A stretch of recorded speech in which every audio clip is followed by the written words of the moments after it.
Moonshine Jesus, behind the sky.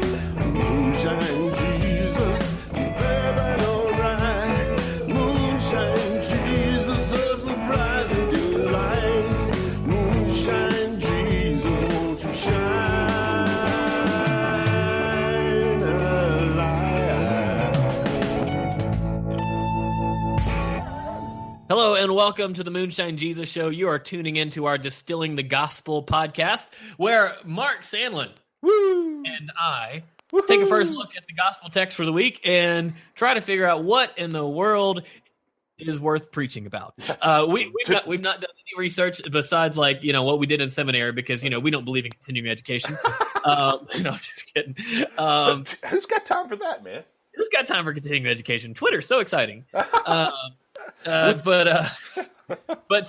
this is as is our shtick. We don't really do any research. We kind of sit down, read the text, and we start waxing poetically about it. So take everything we say with a grain of salt. Yes, which is an important word in this week's lectionary text. What about that segue? That was a wonderful segue. I just think it's a bloody mess, man. I think the whole thing's a bloody mess. There's no blood in there. It's mostly about salt. Oh, I know there is some blood in there. Potentially a lot of blood. And not the redeeming kind of blood either. Not the washed in the sins. No. So the text this week is all about self-mutilation. Mark 9, verse 38 through... That's why I think it's a bloody mess. Trigger warning for any... seriously. Honestly, I feel like the gospel should come with a trigger warning. At this point, it really should. Yeah. It's... If you're reading this literally, it's a messed up verses here. Every fundamentalist who reads the Bible literally needs to be bringing a freaking machete with them this week. Yeah, and we should say we're going to be doing Mark chapter 9, verses 38 through 50. Yes, exactly. Yeah. Exactly. So this is the disciples see someone doing a deed of power in Jesus' name, and they want him to stop, and Jesus says, stop, you should let them do it. Bring him a cup of cold water, and then you're all good. And then he launches into this really disturbing reading about, which is hyperbolic. Like, we know it's exaggerated. Completely hyperbolic. But it talks about it's better, if you cause a little one to sin, it'd be better if you had a millstone tied around your neck and thrown into the sea. And, it'd be better to enter your life maimed and cut off one hand than with two hands and go to, the fiery trash dump on the outside of Jerusalem. It's pretty graphic. It's really, really graphic. If your foot causes you... In my denomination, you read this and you're like, the gospel of our Lord. Like, good Lord, what's the good news there? That's right. I love this, my favorite line. And if your foot causes you to stumble, cut it off. It's better for you to enter life lame than to have 2 feet and be thrown into hell. I think that my title of this sermon... If your foot's causing you to stumble, cutting it off is not going to help you stop stumbling. I think my title for this sermon would be, What the Bloody Hell? Just from that one verse right there. Yeah, it's a pretty... So what are you going to what would you preach out of this? I mean, this is not a happy text. I think this is not a go out to brunch afterwards text. No, it's definitely not. And I hope that I, didn't put ketchup on my scrambled eggs that morning. Yeah, exactly. Would you be unpacking? I've got an idea of where to go with this, but right. Would you unpack hell in this? Like, would you go there since it's so dominated by that, or would you just say that's hyperbolic, understand that, and then move on to something else? I would start just because of the way this tends to be taught and the way that lots of people in congregations have already heard it. I would point out that this is clearly hyperbolic because if your foot causes you to stumble, it's clearly talking about other things because it starts off if you put a stumbling block in front of people, so it's clearly doing that. I'd move to that, and I would actually just start talking about being self-evaluative. Are you a stumbling block, or are you a building block? That's what I would do: stumbling block or building block. And you could also just read the first part of it and talk about the inclusiveness of the Jesus movement, about like the standard for being a part of it is not being in a certain group or not being a part of the 12, but about doing deeds of love and justice in the world. Right. And like, that's the standard. Absolutely.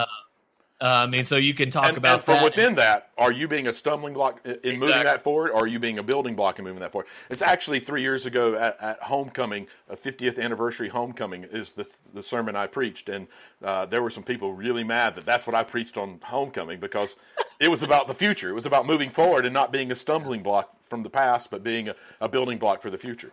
Well, because I'm really intrigued by the very last verse when it talks about have salt in yourselves and be at peace with each other. Right. And if we understand that last line is how we're to understand the rest of what we just read, it has to cast it in a completely different frame of mind. Yeah, because the way we tend to read it is a very violent text. It's not peaceful at all. This text, the point of this text is to figure out how to be at peace. And I've got an idea. Uh-oh. I've got an idea I want to to I like the look on your face. You look like you're up to no good, which is fantastic. Yes. So here we go. This text is all about hyperbole, right? And we've already covered the hyperbole. I think we left out a verse that had to do with hyperbole. Okay. And I think the way we divide these texts up with the headings in our Bibles contribute to that. Because I think we need to go back to when Jesus says, I tell you the truth, anyone who gives you a cup of water in my name because you belong to Christ will certainly not lose his reward. That, I think, is the start of this hyperbolic narrative. Because the bar is so incredibly low to get your reward and to get to heaven or whatever it is, however you want to phrase it. That bar is so incredibly low. That's hyperbolic. Just like the bar is so incredibly high about avoiding sin at the bottom. And I think it's creating two different ways of looking and understanding religion and spirituality. Because if we are looking at our sinfulness and our sinful nature and following the rules and who's in and who's out, then the bar is exceptionally high.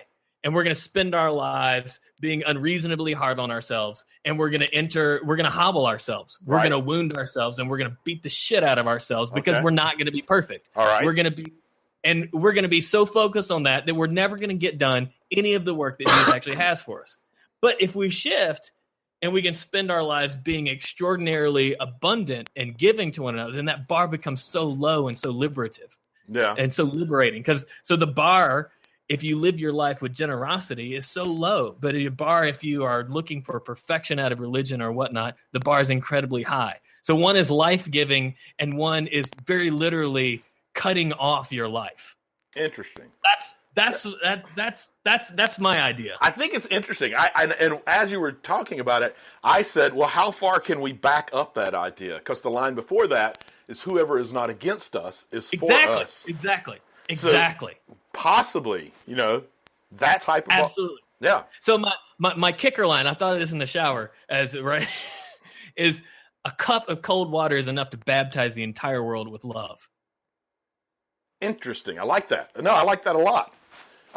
Yeah, no, I kind of like that breakdown. And you're right. If you pull it back about inclusiveness and about who's in and who's out. Yeah. If we look around the world and we look and to see where people are offering cups of cold water, where there's love being incarnated, that's part of the Jesus movement, and it goes into Karl Rahner's Anonymous Christians, and that becomes problematic. But it's a great way to talk about all those people in the world. Yeah. Gandhi, Malala, Rumi, like all these great people of different faiths who have shined the light of love and generosity and faith in the world, who aren't necessarily Christians, but who nevertheless have done the deed of giving a cup of cold water to the world. Whatever that cup of cold water looks like, it's going to be different for everybody. So yeah, exactly. I think there's this great thing, and that's what it means to be at peace with one another, is to look at the world not in who's doing things wrong and right, because that leads to us cutting ourselves off from ourselves and each other, but looking at the world, how are we being generous and giving water to the world? That's how you be at peace with one another and salt each other with the covenant of... and that's an interesting thing going on here is the salt water, because salty things make you want water. Yeah. And so I think there's... Well, I read this interesting thing that connected salt to covenant. Ah, okay. That there's some stuff that has to do with salt and covenant, which the salt and the covenant of salt and the covenant of water both kind of speaking to that same thing. I don't know. I don't know. My brain is like off right about this, because like when I think about hyperbole, right, I think about how hyperbolic and ridiculous it is that the only thing you have to do is to give a cup of cold water to somebody. That's all you have to do. Right. And you're done. Like, I gave 1 cup of cold water to somebody once, and that's it. And that's it. That's all I'm all good somehow. It's a really low bar. That's Yeah. hyperbole just as much as the rest of the stuff is. So I think it's talking about how we live our lives in the world and how we allow religion to inform how we live. Sin-focused, let's cut everything off and try to be perfect. Living right and justly and generously in the world, it's about giving and about reaching out. I don't know. Yeah, being salt. Salt is good, turns out. Salt is good. It says so right there. Yeah. Of course, then you have the whole, like, you'll all be salted with fire. Oh, and, don't go there, man. I was skipping that part.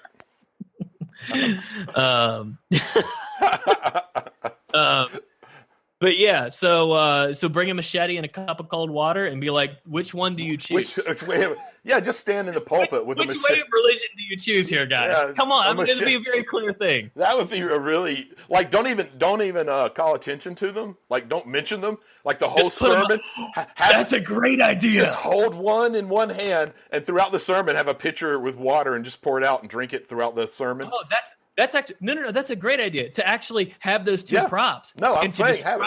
describe religion while holding the machete. What Yeah. religion looks like when it's a machete, Right. and then describe what religion looks like when it's a cup of cold water. Absolutely. And then at the end, say, "Be at peace with one another. Which one do you choose?" Yeah, that would be pretty That powerful. could be brilliant. Yeah, exactly. Yeah, I think there you go, folks. You're welcome.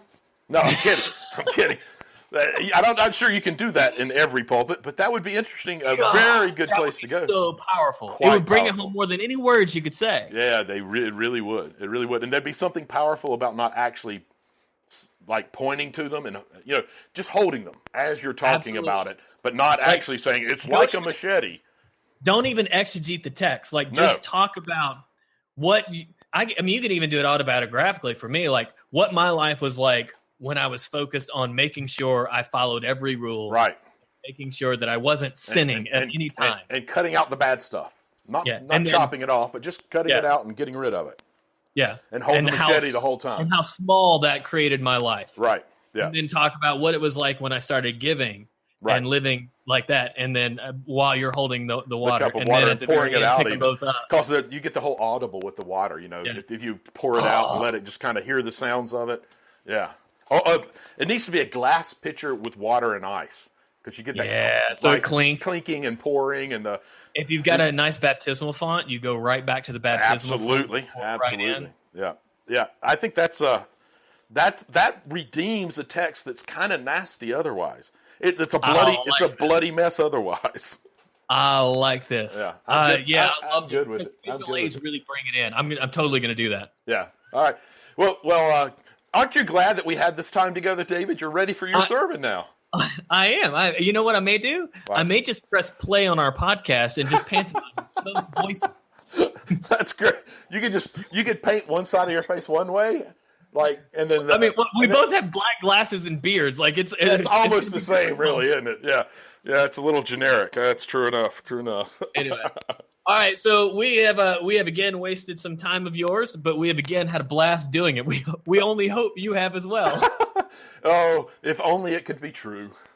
That people enjoy it. We'll leave you with the little tunes.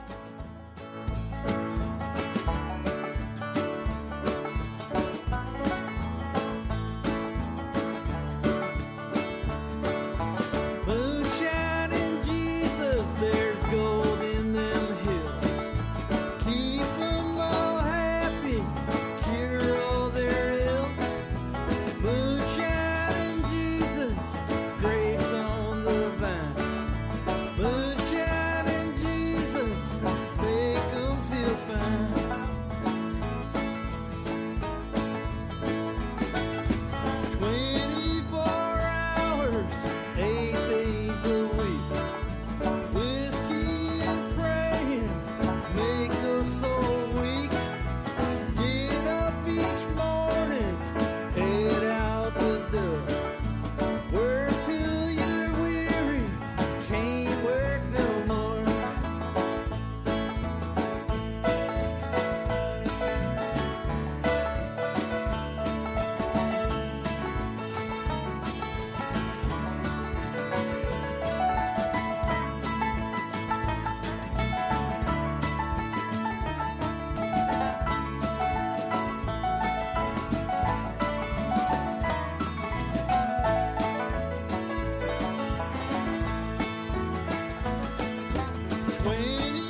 Yeah.